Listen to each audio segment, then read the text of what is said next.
So I was telling somebody this week, I don't remember who, but I have this task that the Lord has given me for a long time.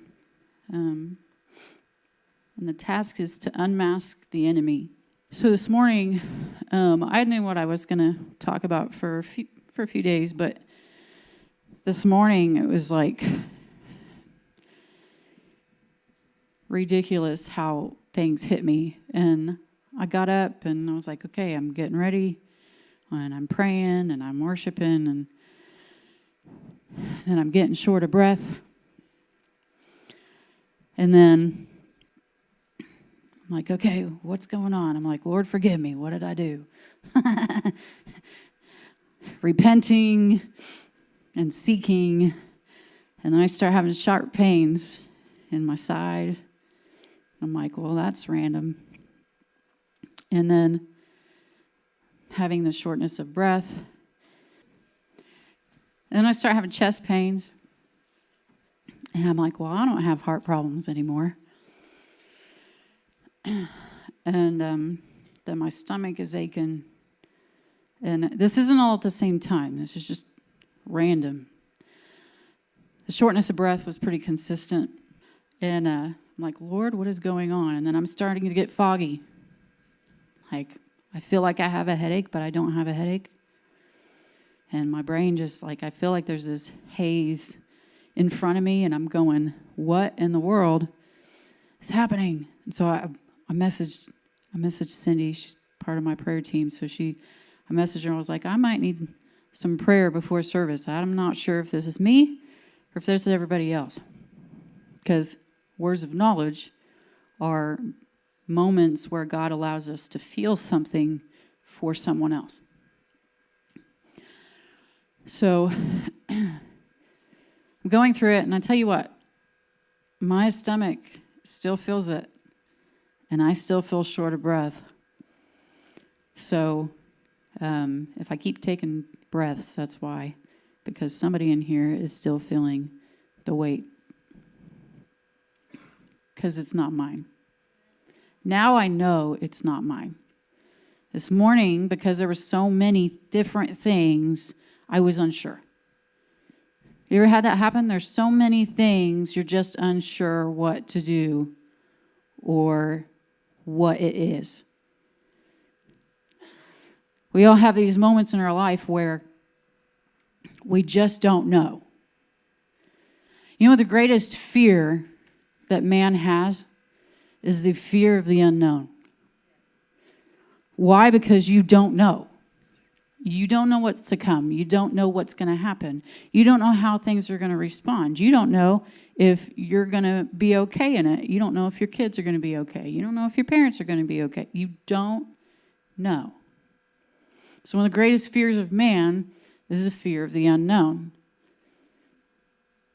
Which is one reason why God gave me the mandate that I have on unmasking the enemy.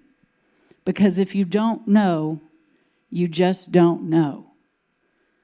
That's why Jesus is on the cross and people are gambling for his clothes, and he says, Father, forgive them, for they do not know what they're doing.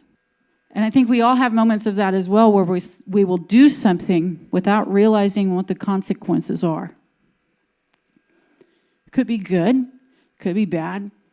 There's this book that I like by Liebscher. I can't remember his first name. Liebscher? I think it's Liebscher. Might be Bill Johnson.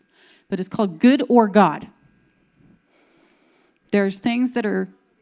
John Bevere? Oh. See, I read so many books, I don't know. Or I try to. Anyways, so John Bevere, Good or God. That book, it talks about how there are things that are good, but it doesn't mean it was God. There are plenty of things that we have a desire to do that would be good things. But it doesn't mean it was God's thing for you. It might have been God's thing for someone else. Like even in the church, we tend to do that, where we will all feel and sense something that is needed within the church. And because it's not there, we think that it's our job to take on that responsibility. When in fact, God is telling you that that's something that needs to happen, and we need to look at who can be positioned into that to bring them to life. And the things that I'm talking about today, I am completely 100% guilty of. Because sometimes we just don't know. And we don't always understand. So when I was thinking about what I was going to talk about today, I was like, Lord, this seems so basic. Until it wasn't. So I thought that was fun. But when I was laying in bed this morning before all this other stuff happened, where I was feeling all these random things for all y'all people, it just shows you how much I love you, that I feel your pain. And most people here know that I'm not a feeler. If I feel something spontaneous, it's a rare occasion normally. But when he gives me words of knowledge that are bam, bam, bam, like that, God's doing something in a mass way today. And I think he already did. He already showed that. The different levels of things that people needed to deal with here at the altar in the midst of worship. Okay? So we can continue to move forward, and now I want to bring an awareness to some of this stuff. But when I was still laying in bed, I felt like I was riding on the waves. Anybody ever felt that? You ever been on a boat or something and you're like, feel like you're still riding it after you get off because it's been kind of bouncy? Or you ever waded in the water and you just ride with the wave? That's what it felt like when I was laying in bed when I woke up. And it felt so good. Because I knew that the Spirit was moving in a wave. That's what he was telling me. He said, I'm moving in a wave. And we have to catch the wave and ride the wave. Sometimes it takes us places we don't expect. But can we be okay not knowing where we're going completely, so long as we're riding with his wave? That had nothing to do with my notes, so here you go. So I have these random things that the Lord really highlights to me, and he gives me very direct instructions on things that I shouldn't do. Sometimes I'm unsure, but there are times where it's very direct. So one of the things that I've really had to learn is what is sin? So I did a deep dive into sin this week. And there were moments where I just had to stop and really say, God, Lord, forgive me. I feel like no matter what I do, I continue to do things I shouldn't do. Anybody else ever feel that? Don't get me wrong. I think as you grow in what you understand the Lord says in his word, that the things that you realize that you shouldn't do changes. Because we didn't realize that was something we shouldn't do. We all have this understanding that, well, we shouldn't commit adultery because that's definitely not right. We shouldn't just drink to get drunk, right? Because that's not good. It's the Bible. The word says not to be a drunkard, and there's these different kinds of sin. I shouldn't murder someone, because thou shalt not murder and all, You know what I think? Is kind of crazy about that particular commandment is how much we know that we shouldn't stab somebody with a physical knife, but we're more than willing to stab them in the back with a worded one. So how far do we take the word, thou shalt not murder? Now I got a handful of people who are like, I have to repent. Okay. 1 John 3 says, everyone who practices sin also practices lawlessness. And sin is lawlessness. Sin is that which opposes God. If it is the opposite of God's law, it's sin. Sin is also an unloving disobedience. I love like Jesus, but I won't be obedient. It's still a sin. Disobedience is a sin. So as I figured out specific things the Lord has told me, for one, I'm not supposed to eat sugar. It's an easy one for me to point out because everybody likes eating sugar. But he told me specifically I'm not supposed to eat it. So if I go and I turn around and eat a cake, I'm in disobedience to God. So please don't buy me a cake for my birthday. Unless it's sugar-free. I actually don't like cake, so please don't buy me one anyway. So for me, it's a form of sin. Throughout the Old and New Testament, sin means deviating from obedience to God's character. And I loved that description because that means that we should know God's character to know if we're being obedient to him. So if we're being hateful when God's told us to love everybody, then we're being disobedient. If we're taking something from our neighbor without asking, we're being disobedient because God wouldn't do that. The one that hit me the most was adultery. How many are ickied by hearing the word adultery? Every time I would hear that kind of word, it would be the ickiest feeling to me. I'm like, ugh.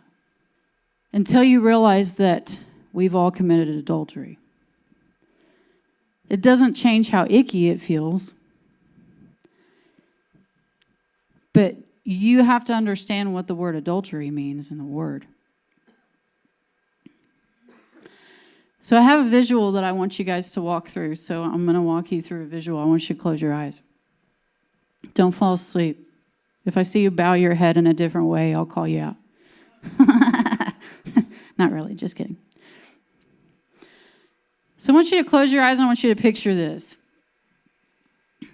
And I want you to understand some of the things that tempt you the most, whether it's, lies that the devil tells you is actually a temptation as well. Because if you believe it, you have now become susceptible to the temptation of the liar. So I want you to close your eyes and I want you to see yourself walking down a narrow road. And along this road, there are many trees along all of the sides. And the grass is nice, plush, and green. And there's your favorite kinds of trees and animals and flowers.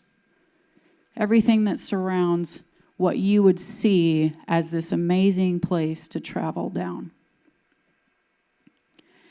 And as you're walking down the road, you feel the sun's warmth that's shining on your face. Your favorite weather surrounding you. And just you and the path that the Lord has put before you. And you're walking down this path. And you see this house toward the side of the road, and the house looks like any other house that you'd see in a city. But you feel this draw toward this house, and you say to yourself in the moment, well, no, I can't look at it because I'm following my path. And then the day starts to shift into the twilight of the evening, and you stop at a bench right outside of the house to have a bite to eat. And as you sit on the bench, you open up your lunch and you eat the sandwich that you made prior to taking your walk. And as you finish eating with the setting of the sun, you get back up and finish your path. And standing there in front of you is a person. And this person is absolutely beautiful and enticing. And they have a name across their chest. And their appearance is just very stunning. And you see the name and you know that it's not something that you should be a part of. But they come to you with this stunning appearance, and they give you a kiss on the cheek. And they speak to you with a brightened face with peace offerings, talking about how good things will be with them and that it's okay to be with them. And they smell very pleasant. The fragrance is intoxicating. And they've prepared their house for you to come and dine with them and come and have a drink. And they speak of how it is night and you should just stay. And the desire to be with them and the care that they are speaking to you sounds so good to your ears. So you follow and you go to their house. And as you go in, they persuade you even further into doing what you didn't originally wanted to do. And you fall asleep. And when you wake up, you realize where you are. And there's a startling voice that you hear asking where you had gone. And this voice is coming from the path that you had strayed off of. Can you see it? You can open your eyes. Now let me read you Proverbs chapter 7. My son, keep my words and treasure my commandments within you. Keep my commandments and live, and my teaching as the apple of your eye. Bind them to your fingers, write them on the tablet of your heart. Say to wisdom, you are my sister, and call understanding your intimate friend, that you may keep from the adulteress, from the foreigner who flatters with her words. For at the window of my house I looked through the lattice, and I saw among the naive, and discerned among the youths a young man lacking sense, passing through the street near her corner. And he takes the way to her house in the twilight, in the evening, in the middle of the night, and in the darkness. And behold, a woman comes to meet him dressed as a harlot and cunning of heart. She is boisterous and rebellious. Her feet do not remain at her home. She is now in the streets, now in the squares, and lurks by every corner. So she seizes him and kisses him. With a brazen face, she says to him, I was due to offer peace offerings. Today I have paid my vows. Therefore I have come out to meet you, to seek your presence earnestly, and I have found you. I have spread my couch with coverings, with colored linens of Egypt. I have sprinkled my bed with myrrh, aloes, and cinnamon. Come, let us drink our fill of love till morning. Let us delight ourselves with caresses, for my husband is not at home. He has gone on a long journey. He is taking a bag of money with him. At the full moon he will come home. With her many persuasions she entices him. With her flattering lips she seduces him. Suddenly he follows her, as an ox goes to the slaughter, or as one in fetters to the discipline of a fool, until an arrow pierces through his liver, as a bird hastens to the snare, so he does not know what it will cost him his life. Now therefore, my sons, listen to me and pay attention to the words of my mouth. Do not let your heart turn aside to her ways. Do not stray into her paths. For many are the victims she has cast down, and numerous are all her slain. Her house is the way of Sheol, descending to the chambers of death. Do you see my correlation to your visual to the adulterous woman? So I was intrigued the other day, and I looked up, I have the study Bible, and so it underlines specific word, and in this particular verse, in verse 5, it had adulteress highlighted. So adulteress in the Hebrew is number 2114, which is zur, which means to turn aside, to be a foreigner,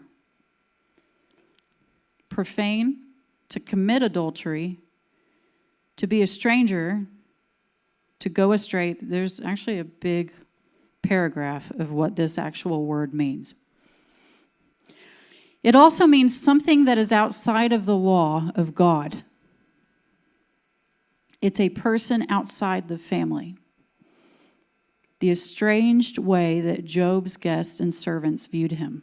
I found it very intriguing the definition of the adulterous woman had to do with being anything that was outside of the law of God. A person outside of the family. So when we listen and we follow the adulteress or something that is outside of God's law, which would be a lie, we become estranged.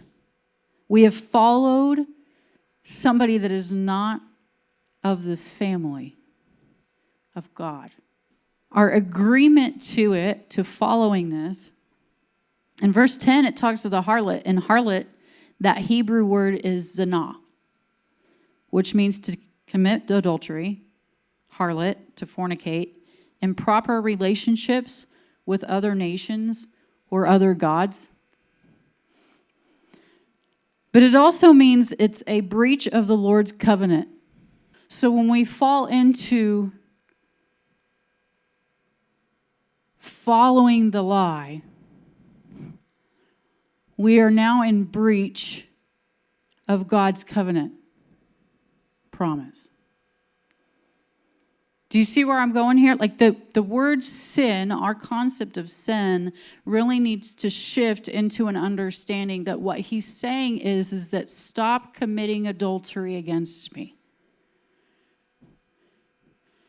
The reason he says you have left your first love is because we continue to follow in the way of the world. And when we've continued to follow in the way of the world, we are consistently committing adultery against God. And are discussed over the concept of, well, if anybody ever committed adultery against me, their butt is gone. You know how many people would say that kind of thing? It doesn't matter. They have broken their covenant, right? It's one of the reasons that God allowed for divorce, right? He said he doesn't want divorce. Let me be very clear. But you know why? I mean, does it make more sense why God doesn't want a divorce? Because he doesn't want to divorce you. He doesn't want you to divorce him. Nothing can separate you from the love of God. God will always be there and always forgive you. And in the midst of it, over and over and over and over again, we're like, well, I'm okay to just do it this one time. It's a special occasion. But he told me not to. And then we're like, why can't I hear him better? Why can't I see him clearly? Why am I struggling from the day to day?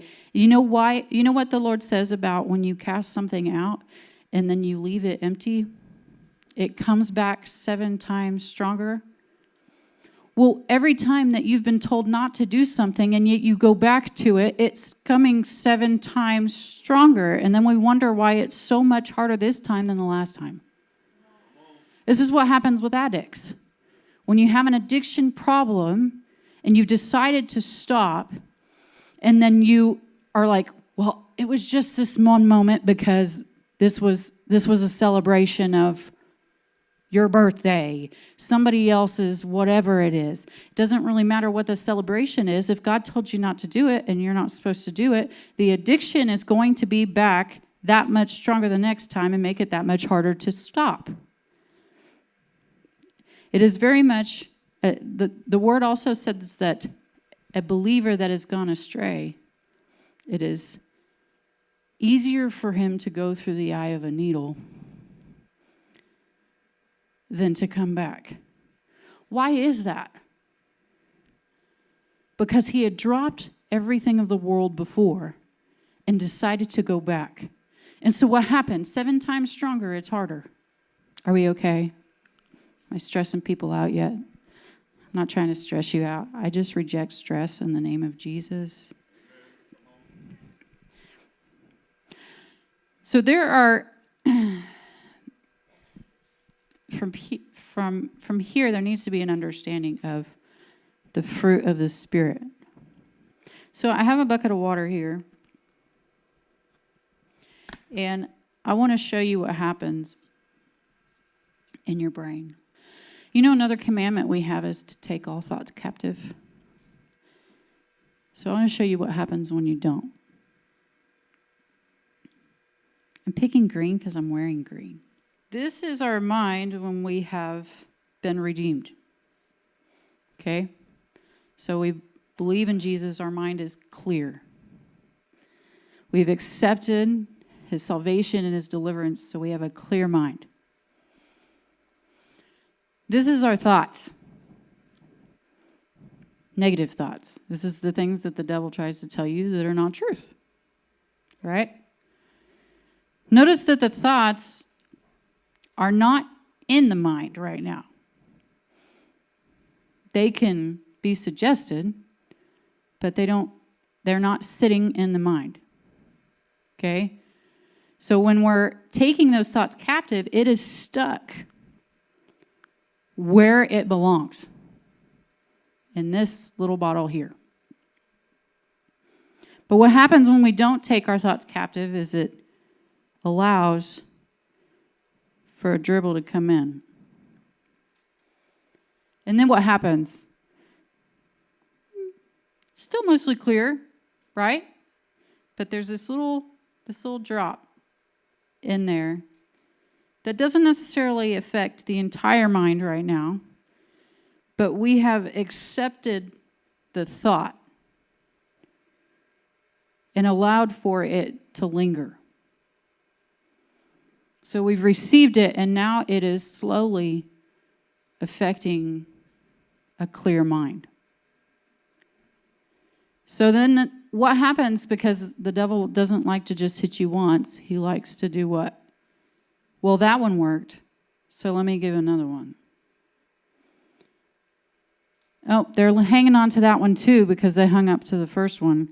So I'm going to give them another one. Oh, and they're doing something else. So hold on. Those thoughts are still lingering. But now something else is going on. Now something else in their life is happening. So let's give them a different kind of thought. And let's see if they allow for that one to stay. And at first we might be okay, and we might, even though those have kind of affected us, we're still able to linger on. But what happens when we don't? We're slowly losing clarity of mind. Until at some point, now we've got two different kinds of thoughts from two different areas of our life.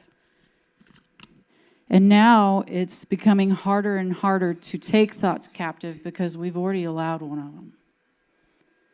And then the next one comes, and the next one comes. And now, we haven't been able to contain it. So this one just freely starts going through until it's become so absorbed that your clarity of mind is gone. And now we're just completely flooded with all those things that have made it foggy. Now the ability to think clearly is nearly impossible.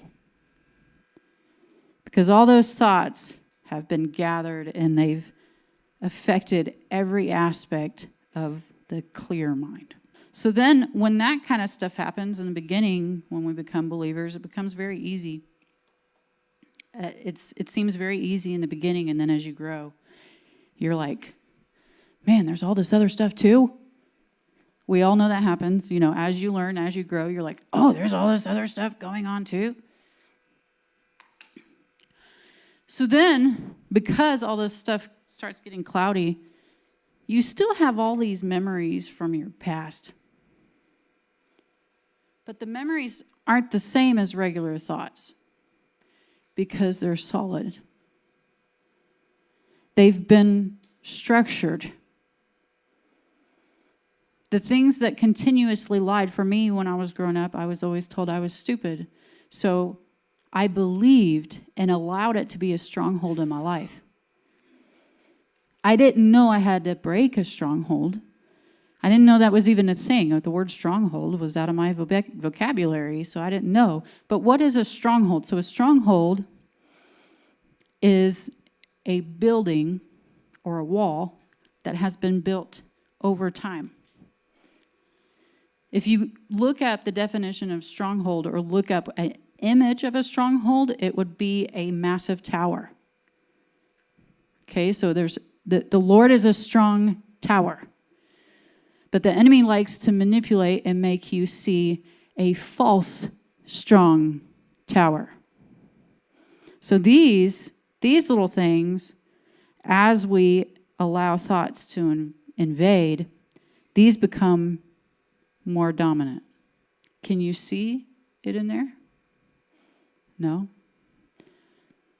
But it's a solid piece of your history in your life that happened even from the time you're born. So as these different things, these different thoughts that we've allowed, these different lies, the originations of why we allowed those thoughts are solidly stuck in there. Because our ability to stand, God gives us strength, but as things happen to us, we tend to lose joy. And the joy of the Lord is your strength. So if you've lost joy, that's why you don't have strength. Do you understand? Are we seeing what I'm saying? Like these little things can move wherever they want to move, but they're hard to see, especially when we've allowed thoughts to consume our mind. So what God does is he likes to use those things that invaded our life to rob our identity. And he likes to scoop them out. And you still have these memories of things that have happened in your life, but they don't have to affect your thinking anymore. As Jesus becomes the dominant in your life, the focus, the thing, keep your focus on Christ. All that other stuff starts clearing up and it all becomes clear again. So those thoughts have to be taken away. We have to capture those thoughts so that they can't stay. And then God is allowed to purify us in a different way. These thoughts are a part of adultery. The adulterous woman has to do with not taking your thoughts captive and allowing for the manipulation. The desire that the devil wants is to manipulate you into not believing who you truly are. So he will bring something about that is a temptation specifically for you. It's not for everybody. The conviction that I feel about sugar is not everybody's conviction. Okay? The way that the Lord has spoken to me on specific ways that I need to live my life is not the same as the next person. I have to restrict my ability to eat soy. Why? Because the Lord told me to limit my soy intake. If I just ate soy after every meal of the day, I would be living in disobedience to God, therefore committing adultery on my love. Do you see what I'm saying? Like this is the tie that Mark was talking about. This is one of the ties. The renewing of your mind is the highlight of your ability to be a true person of your identity. Your identity becomes tied to what you believe. I believed I was stupid for half my life. because I was told it over and over again until I didn't. And I don't think I'm stupid anymore. I have enough intelligence to have looked Hebrew words up.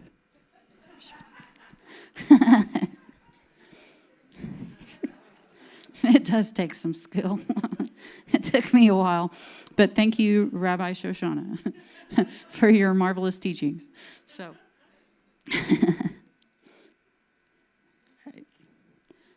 So our need for self-control is a highlight. We desire the fruit of the Spirit. Did you know self-control is one of them?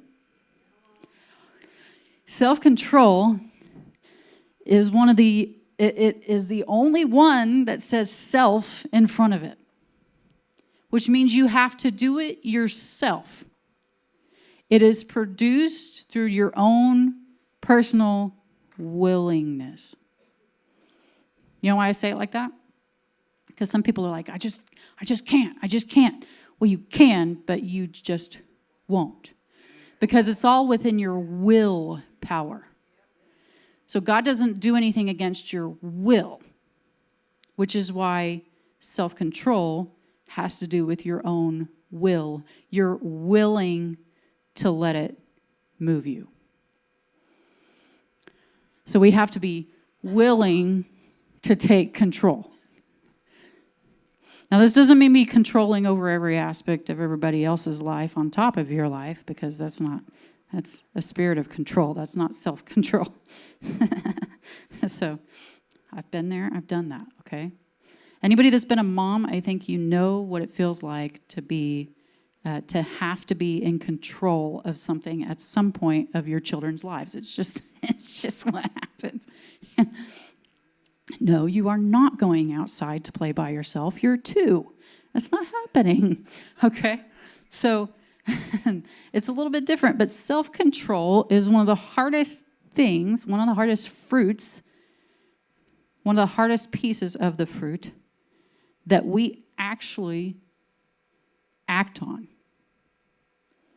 But self-control there has to be a balance of the fruit. There's a reason why it's called one fruit. They are equally balanced. So if you have one fruit, if you have kindness, but you have no self-control, you still don't have the fullness of the fruit of the Spirit. So there's a need for all of those to be balanced. It's our ability to, self-control is defined as the ability to control oneself. In particular, one's emotions and desires, or the expression of them in one's behavior, especially in difficult circumstances. So our ability to have self-control even when it's hard. The disciples, if you know anything about how they died, the abilities had to have some serious self-control, even in their death, for God. I would die for my friend, right? I would die for my friend. What happens if you have to suffer for them? And it's a harsh reality, but it's truth. We can't control our ability to desire sugar. How are you going to allow somebody to fillet you for God? Now, in America, that would be more of people saying a lot of horrible things about you that is not true. They would be butchering your name, right? That's how we take a lot of that stuff, especially in America. Because there's not true suffering much in America for God.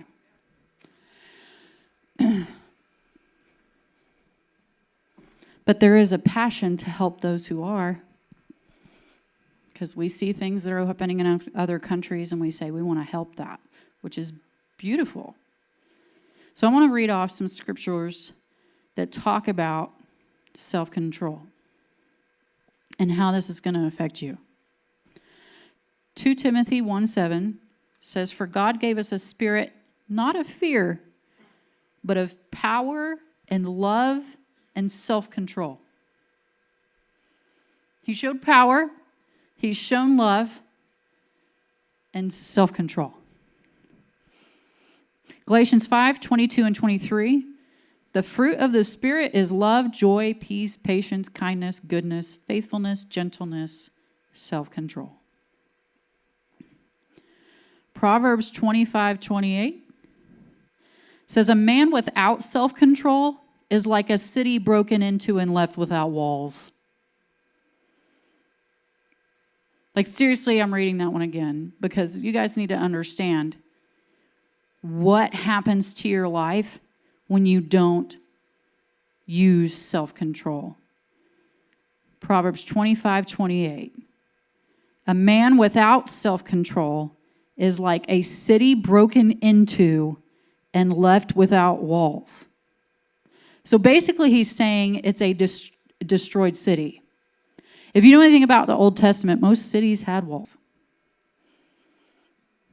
Most cities had walls that would be built around them. You would have to go through the city gates. You don't have gates without walls, okay? So self-control is leaving yourself vulnerable for destruction. That's I don't know, it's not an REN version because I'm not Ren. Well, I mean, I guess I am. You know, man and woman joined together, and they shall be they created Adam and Eve, and they shall be called Adam, right? So, same thing. So if you're married, you have your husband's name, sorry, whether you like it or not. So, okay, Keith. You ever 1 Peter 4:7. Keith liked that. He's like, yes, call her Keith. 1 Peter 4:7 says, "Be self-controlled and sober-minded for the sake of your prayers." Be self-controlled and sober-minded for the sake of your prayers.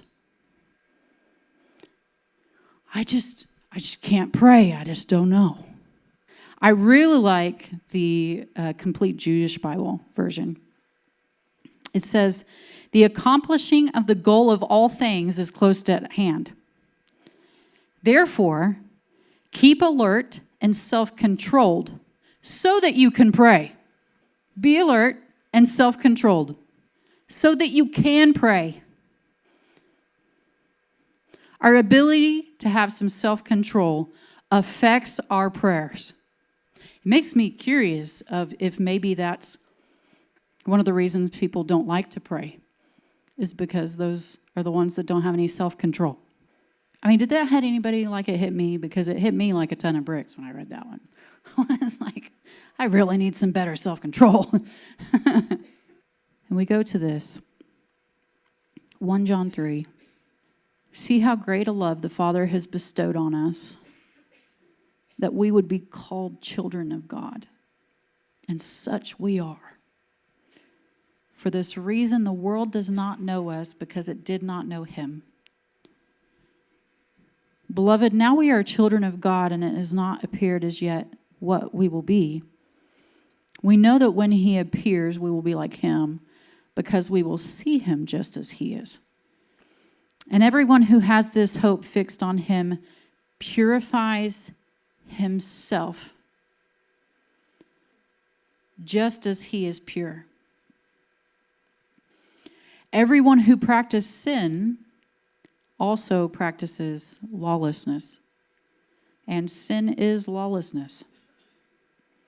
You know that he appeared in order to take away sins, and in him there is no sin. No one who abides in him sins. No one who sins has seen him or knows him. Little children, make sure no one deceives you. The one who practices righteousness is righteous, just as he is righteous. And the one who practices sin is of the devil, for the devil has sinned from the beginning. The Son of God appeared for this purpose, to destroy the works of the devil. No one who is born of God practices sin, because his seed abides in him, and he cannot sin because he is born of God. By this, the children of God and the children of the devil are obvious. Anyone who does not practice righteousness is not of God, nor the one who does not love his brother. For this is the message which you have heard from the beginning, that we should love one another, not as Cain, who was of the evil one and slew his brother. And for what reason did he slay him? Because his deeds were evil and his brothers were righteous. Here it talks about how anyone who loves God does not practice sin. There is a difference between unintentional sin and intentional sin. There are things that are premeditated. We're going to have a birthday card party, and they're going to have awesome sweets, and I'm going to eat them because it's a birthday. Okay, like I said, this is one that is a conviction for me, so that's why I can use it. If it convicts you, I love you. But there is a difference between unintentional sin and intentional sin. When you know, it is intentional. If you didn't know, you didn't know. But once you know, you are now accountable. You have to change the way we see sin. Because to us, one sin is different from the other. Well, it's not as bad as sin as this one. I didn't kill anybody. Not in your hands, but in your heart or in your mind. With the words that were spoken, with the thoughts that were taken into account without taking them captive. So we come through to repent of our sinful ways, and we say, Lord, forgive me of being such an adulterous wife because I disobeyed you. And he's the one that matters the most. I think it would be easier to overcome some of those thoughts that come to our mind if we understood that what's happening right now is temporary. Our goal is eternity. To eternally worship and be with our Creator. Then the things of today or tomorrow would not bother us so much. If we would not focus on those and focus on eternity. When Stephen was being stoned to death, he saw God standing. Can we do that when we're being stoned? That's my challenge for you. Will you do that when you're being stoned? Will you still see God standing and watching and be your focus? No matter what somebody else says, no matter what somebody else is doing, no matter where somebody else is going, no matter what you're feeling that day, no matter how good your job is or how good your friends have been, can you still see Jesus? Can you still focus on God when you're being stoned? Different way of looking at stoning in the U.S., I get it.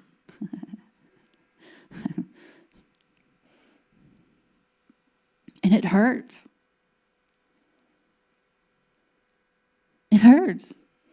The amount of pain that my heart was in when I felt that spirit of grief for that many people, it hurts. The things that people say can hurt. But the things that other people say or other people do isn't as important as what God says about you. So if you can grasp what He is saying, if you can remember the words that he has spoken, and none of the other stuff will matter the way that it matters now, or the way that it has mattered. I don't want to live my life worried about somebody else. Not in that way. I want to love people. I want to help see people succeed and fulfill everything that God has for them. But I don't want to sit around worrying about what somebody else thinks of me. Because if they've invaded my thoughts, then I've strayed from my first love. Because my first thought should not be them. It should be him. If I can't pray, if I can't read, if I can't focus on what God is saying because they're stuck in my thoughts, there's a desperate need for letting that person go, forgiving that person, or for loving that person. Self-control. Taking your thoughts captive. I just want to yell and tell everybody, stop being an adulterous wife. But it's a reality. If we can grasp the truth behind the interpretation of those words, we can grasp how much God cares about the way that you think and how those thoughts can turn you in a direction you don't want to go. Because ultimately, we don't want to go there, but we also don't want to take our thoughts captive either. So we're going to practice self-control. I have a gift of peace. At least I've been told that many times. And I believe it. And I know I can impart that. But self-control is done by yourself. The rest of these pieces of the fruit can be in abundance in one person, and they bless and impart some of that. But self-control is all you. And I think a lot of us struggle, and I'm finishing up here, but I think a lot of us struggle because we have so many hardships about pride. And what is pride? Anything that has to do with yourself. Whether that's self-hatred, whether that's insecurities. Insecurity is just a different form of pride. Pride doesn't always mean that you're full of yourself. Sometimes it means that you don't think good of yourself. It's an insecurity, but it's still a form of pride. Why? Because it still has to do with you. Why can't other people be allowed to connect with you? Because you're too insecure. So you don't let people connect with you. It's still an issue of pride. But self-control is not about pride. Self-control is about surrendering and not allowing for the opportunity of a foothold. Because that's the open door. Lord, close all the doors that need to be shut and open all the doors that need to be open. We'll practice some self-control and he can truly shut that door. But some of it is just waiting on you to do that. And for some of us, it was a matter of getting rid of some of that grief that's overwhelmed us over and over again throughout our life. Grief inherently isn't all bad. Let me be clear. I called out a spirit of grief. There's a difference between having a spirit of grief and grieving. There's a moment of time where we need to weep. Because he said, and weep with those who weep, mourn with those who mourn, laugh with those who laugh. Whatever the situation calls for, but those are moments. Grieving should never be years on end. It should never be months on end. But there's times where we need to allow ourselves to grieve. And there are times for us to let the grieving go and not allow for it to hold on to us and become a stronghold instead of something that was supposed to be temporary. Because we lose something. Anytime there's some kind of loss of something, there's going to be some form of grieving that comes with it, but it should never be extended amount of time. I've watched people grieve over being healed. Sounds very strange to those of us who wouldn't have done that.